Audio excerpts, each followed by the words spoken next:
Khamenei বলছে আমরা শত্রুর কাছ থেকে ক্ষতিপূরণ দাবি করব, যদি তারা ক্ষতিপূরণ না দেয় তাহলে আমরা তাদের সম্পত্তি বাজেয়াপ্ত করব। আর যদি তারা সেই পরিমাণ সম্পত্তি বাজেয়াপ্ত নাও করতে সম্ভব হয় তাহলে তারা ওই পরিমাণ সম্পত্তি ক্ষতি করবে। এটা হচ্ছে কথা। আসসালামু আলাইকুম রহমতুল্লাহ, যুক্ত হচ্ছে আমি ঢাকা থেকে মোহাম্মদ বাইজিদ। আপনাদের সাথে আজকের আন্তর্জাতিক বিষয়ের খোলা আলোচনা করব। ইরান আমেরিকা যুদ্ধের 14তম দিনে আজকের বিশ্বের হালচাল নিয়ে কথা বলবো। আজকে বেশ কিছু গুরুত্বপূর্ণ খবর রয়েছে, যেরকম আমেরিকার 6টি রিফুয়েলিং বিমান ধ্বংস হয়েছে। গতকাল আমরা 2টি বিমানের খবর দিয়েছিলাম, কিন্তু আজকে জানা গেছে যে 6টা বিমান ধ্বংস হয়েছে। একটা হচ্ছে ইরাকে, আর একটা হচ্ছে ইসরায়েল সীমান্তে, আরও 4টা নাকি ধ্বংস হয়েছে সৌদির এক বেইজে, বিমান ঘাঁটিতে বেঁচেছে। এই রিফুয়েলিং বিমানগুলো ছিল আমেরিকার আকাশে তাদের মেরুদণ্ডের মতো।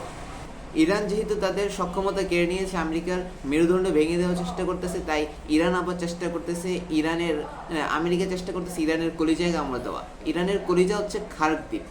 যেই খার্ক দ্বীপের মাধ্যমে ইরানের প্রায় 90% তেল রপ্তানি হয়।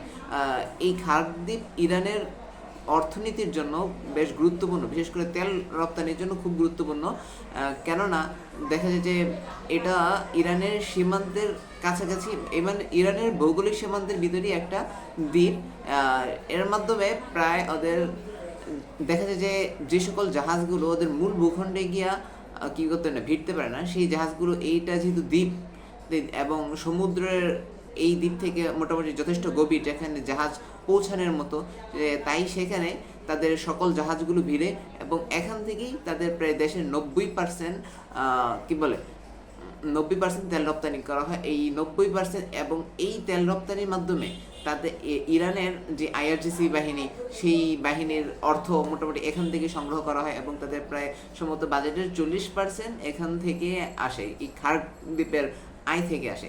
তাই আবার আমেরিকা চাচ্ছে এই খার্ক দ্বীপে আঘাত করে ইরানের কলিজা কামড়ে দিতে। আপনারা এতদিন যেই কথা শুনছিলেন যে আমেরিকা চাইছে যে ইরানের মানচিত্র পরিবর্তন করতে অথবা ইরানের কোন অঞ্চল দখল করতে, সেইটাই হচ্ছে এই খার্ক দ্বীপ। এই খার্ক দ্বীপ দখল করার জন্য এখন নতুন একটা সংবাদ পাওয়া গেছে যে 5000 মেরিন সৈন্য আমেরিকা নতুন করে এই অঞ্চলে মোতায়েন করার চেষ্টা করতেছে, সেটা হয়তোবা এই খার্ক দ্বীপকে দখল করার জন্য। আর আমেরিকা চাচ্ছে ইরানের মূল ভূখণ্ডে যুদ্ধ করবে কুর্দিরা, কিন্তু আমেরিকার সৈন্যরা খার্ক দ্বীপে যুদ্ধ করে খার্ক দ্বীপ দখল নেবে, ইরানের মূল কলিজাতে আক্রমণ করবে, ইরানের অর্থনীতিকে দুর্বল করবে। কিন্তু গতকালকেও একটা আক্রমণ হয়েছে, আমেরিকা এখানে আক্রমণ চালাইছে।